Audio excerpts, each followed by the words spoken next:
दुनिया में कुछ ही कंपनीज ऐसी होती है जो मैक्सिमम लेवल तक पहुंच पाती है सक्सेस की, क्योंकि वो अपना प्रोडक्ट नहीं बेचती है, वो आउटकम बेचती है। उसका मतलब क्या हुआ? जैसे अगर कोई बेड बेच रहा है तो बेड नहीं बेच रहा है, वो गुड नाइट स्लीप, अच्छी नींद बेच रहा है। आईफोन फोन तो कोई बेचता ही नहीं है। आईफोन तो लग्जरी के नाम पे एक सोशल स्टैंडर्ड के हिसाब से फीलिंग बेच रहा है। वैसे ही आज की इस वीडियो में जानेंगे ड्यूरेक्स कंपनी कैसे सेक्सुअल प्लेजर के नाम पे हमारे माइंड को वैसे ट्रिक कर रही है और इतने बड़ी ब्रांड बन पाई कि भारत देश में आज Durex company second largest brand है कॉन्डम्स में। और बाकी जो उसके कॉम्पिटिटर्स है उसके मुकाबले ड्यूरेक्स कंपनी का जो कॉन्डम है वो सबसे ज्यादा एक्सपेंसिव है। फिर भी ये सेकंड लार्जेस्ट ब्रांड कैसे बन पाया, जानेंगे आज की इस वीडियो में। और उसके अलावा हम एज अ बिजनेस पर्सन या स्टार्टअप फाउंडर इस केस स्टडी से क्या सीख सकते हैं और अपने बिजनेस में इंप्लीमेंट करके कैसे ग्रोथ ला पाए, वो भी जानेंगे। एंड ऑफ द वीडियो तक बने रहना, बिकॉज ऐसी ब्रांड की केस स्टडी जो प्रोडक्ट पे ना फोकस करके आउटकम बेच के अगर आप समझ जाते हैं तो आपको सक्सेसफुल बनाने से कोई नहीं रोक सकता। ये कहानी की शुरुआत होती है मार्केट शेयर से।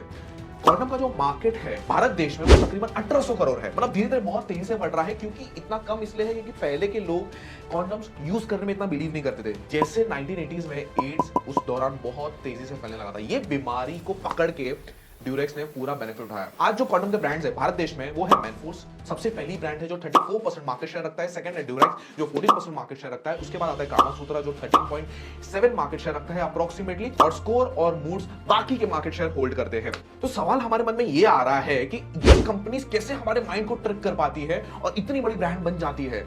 ड्यूरेक्स ना पता कौन सा स्ट्रेटेजी यूज करता है इन टर्म्स ऑफ प्राइसिंग, तो वो है एप्पल स्ट्रेटेजी। एप्पल स्ट्रेटेजी क्या होता है? एप्पल आईफोन आपने देखा, आईफोन 10 आ गया, आईफोन 10 प्रो आ गया, फिर आईफोन 10 प्रो मैक्स आ गया।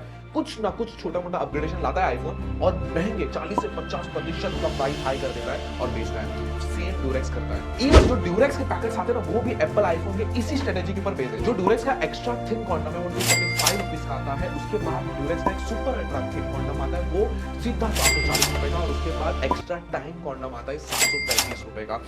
इन्होंने कुछ ना कुछ वेरिएशन डाला, थिकनेस कहीं बढ़ा दिया, कहीं लुब्रिकेंट चेंज कर दिया और सीधा हायर परसेंटेज का प्राइस इन्होंने रख लिया। तो हमारे मन में यहाँ पे ये सवाल आता है कि ये अपने कॉम्पिटिटर्स के कंपेयर में एक्सपेंसिव बेच रहा है अपना प्रोडक्ट, फिर भी सेकंड लार्जेस्ट ब्रांड बना कैसे? इसको जानने के लिए तीन चीज समझते हैं जो ड्यूरेक्स अपने मार्केटिंग में यूज करती है। सबसे पहले आता है सेल आउटकम, सेकंड आता है इनका कंटेंट मार्केटिंग और थर्ड आता है ट्रस्ट। अब इन चीजों को डिटेल में समझने के लिए ये जानते हैं 2017 में जो इन्होंने कैंपेन लॉन्च किया ना ड्यूरेक्स ने, रणवीर सिंह को एज अ ब्रांड एम्बेसडर लिया और इन्होंने एक टैगलाइन इशू किया, लव प्राउड एंड लाउड। इनका ना विजन बड़ा क्लियर था कि मेरे टारगेट ऑडियंस कौन है। इनको समझ था मेरा जो टारगेट ऑडियंस है वो 18 साल से 25 साल यानी कि यूथ को ये केटर करते हैं मैक्सिमम, और यूथ के साथ साथ ये एलजीबीटी को भी केटर करने लगे, यानी कि लेस्बियन, गे, बायसेक्सुअल, ट्रांसजेंडर। ये ऐसे कॉज मार्केटिंग करते हैं ना, इसको कॉज मार्केटिंग बोलते हैं। कॉज मार्केटिंग क्या होता है? क्या इश्यू चल रहा है मार्केट में और उस पर हम अपनी वॉइस कैसे रेज कर पाए। एलजीबीटी को वैसे ही भारत देश में बहुत धीरे धीरे लोग अपना रहे हैं, बट इन्होंने इसको ही मार्केट करना चालू किया, उसी का फायदा उठा लिया। इस तरीके से अपने सोशल मीडिया प्लेटफॉर्म्स पे इवन अपने ब्रांड एम्बेसडर से इसी तरीके का mutual sex benefit, mutual orgasm, mutual climax, ये सारे टर्म्स यूज करके जहां पे इक्वलिटी की बात करते थे, यार मेल हो या फीमेल हो सब लोग सेक्स के प्लेजर को एंजॉय कर पाए। अब इनके प्रोडक्ट के बाद ये कितना किफायती है ये तो कभी कोई क्वेश्चन नहीं करता, बट ये इनके लिए काम कर गया।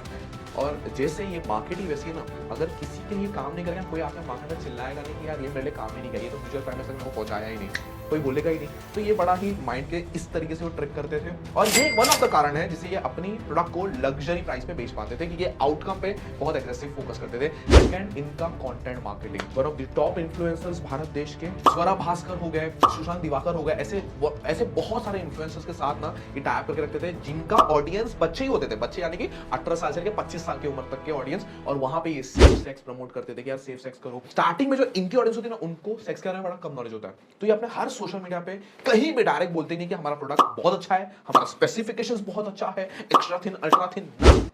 सिर्फ इतना बोलते हैं कि एग्जैक्टली जब अपने पार्टनर के साथ आप इंटरकोर्स कर रहे हो तो क्या क्या चीजों का ध्यान रखा जाए, वो चीजों को कम्युनिकेट करते हैं via influencers, via TV actors. Ranveer Singh हो गए या कालकिंग कोचलिन हो गए जो ये जवानी है दीवानी में आपने इनको देखा ही रहेगा, ऐसे बहुत सारे टॉप इन्फ्लुएंसर्स को ये अपने प्लेटफॉर्म पे लेकर आते ताकि ट्रस्ट बढ़ पाए। जो लगे हाथ कंटेंट मार्केटिंग के बाद इनका ट्रस्ट भी आता है, बिकॉज जब हम अपने जिनको इन्फ्लुएंसर्स को हम फॉलो कर रहे हैं जो हेल्थ और वेलनेस के रिलेटेड बात कर रहे हैं, उनसे हम सुनते हैं तो हमारे पे और भरोसा बैठ जाता है। यूएस के ना एक हाईवे पे बहुत बड़े बोर्ड पे 3 शब्द लिखा था जिससे मैक्सिमम ड्राइवर जब भी ड्राइव करते थे उनका नजर जाता था, और वो पता है वर्ड क्या था? SEX, बहुत बड़े फॉन्ट में लिखा था, और उसके नीचे लिखा था ड्राइव स्लोली। तो इससे समझ में आता है कि जो सेक्स वर्ड है ना, वो बहुत स्ट्रॉन्ग इमोशन लेके आता है, और कुछ भी कम्युनिकेट करना है अगर ऐसे कुछ वर्ड्स आ तो हमारी नजर ना फटाक से थंबनेल पे जाती है। इस थंबनेल पे भी आपने देखा ऐसा कुछ हमने वर्ड किया, हमारा इस थंबनेल पे क्लिक ना बहुत ज्यादा है कंपेयर टू बाकी सब वीडियोस। ये ह्यूमन माइंड है, ड्यूरेक्स भी समझ चुका था, ड्यूरेक्स इसी चीज का बेनिफिट सबसे ज्यादा उठा रहा है।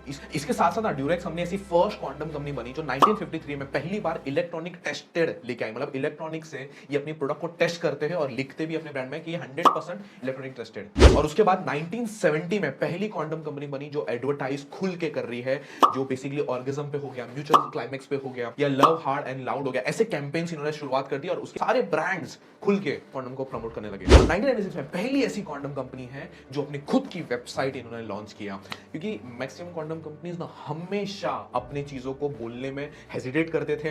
इन्होंने खुल के आके किया, बहुत सारे लोग एग्री नहीं किए भारत देश में, बिकॉज हम बहुत ज्यादा स्पिरिचुअल है, रहना भी चाहिए, बट मेरे को यहाँ पे मेरा मत ये है कि sex education is one of the most important education जो आप इंग्लिश, साइंस, मैथ्स हमारे स्कूल में पढ़ाया जाता है, ये भी पढ़ाना चाहिए, क्योंकि जो मैक्सिमम रेप केसेस होते हैं ना, उनको सेक्स की नॉलेज ही नहीं होती है। आज हमारा पॉपुलेशन बहुत तेजी से बढ़ रहा है, जिनकी कमाई बहुत कम होती है, वो भी 4-4, 5-5 बच्चे कर लेते हैं रूरल एरियाज में। ये इसलिए हो रहा है क्योंकि उनके पास सफिशिएंट सेक्स नॉलेज नहीं रहता है। जब भी हमें कुछ होता है यार, हाँ चलो इंटरकोर्स के टाइम हमें सेफ सेक्स के लिए ना बच्चे को प्रिवेंट करता है कॉन्डम यूज करने के समय, उसके अलावा भी बहुत सारे बेनिफिट्स देता है, कोई बीमारी नहीं होने देता है। लेकिन रूरल एरिया में आज भी लगता है कि नहीं यार ये सब चीजें यूज नहीं करना चाहिए, ये हमारे लिए नुकसान ही पहुंचाएगा। ड्यूरेक्स कंपनी इस तरीके से माइंड को ट्रिक करिए, एक्सट्रीम प्लेजर, सेक्सुअल प्लेजर के नाम पे अपना प्रोडक्ट तो बहुत एक्सपेंसिव रेट पे बेच रही है, लेकिन इसके अलावा बहुत सारे ऐसे प्रोडक्ट्स भी आते हैं जो बहुत ही सस्ते होते हैं और इजीली अफोर्डेबल भी होता है, वो ऑप्शंस हम ले सकते हैं। बट टॉपिक पे अगर वापस आते हैं तो ये कुछ स्ट्रेटेजीज जो ड्यूरेक्स कंपनी ने यूज किया और बनी इंडिया की second largest brand in selling condoms in India. आप भी देखिए कि आप आउटकम अपने प्रोडक्ट का बता सकते हैं अपने मार्केटिंग सिग्नल्स पे। आप डिजिटल मार्केटिंग करते रहोगे या आप आउटडोर मार्केटिंग करते रहोगे, आउटडोर यानी कि होर्डिंग लगा दिया, या आप माउथ टू माउथ मार्केटिंग करते रहोगे, यानी कि सिर्फ लोगों को अपनी सर्विसेज बता रहे हो। मेरा प्रोडक्ट बहुत अच्छा है, स्पेसिफिकेशंस इतने सारे हैं, वो बताने से काम नहीं चलेगा जितना आप उनको आउटकम विजुअलाइज करवा दो उनके माइंड में। होप ये केस स्टडी आपको बहुत ज्यादा पसंद आई रहे। आप कमेंट में बताना सबसे बेस्ट पार्ट आपका क्या रहा है इस वीडियो का।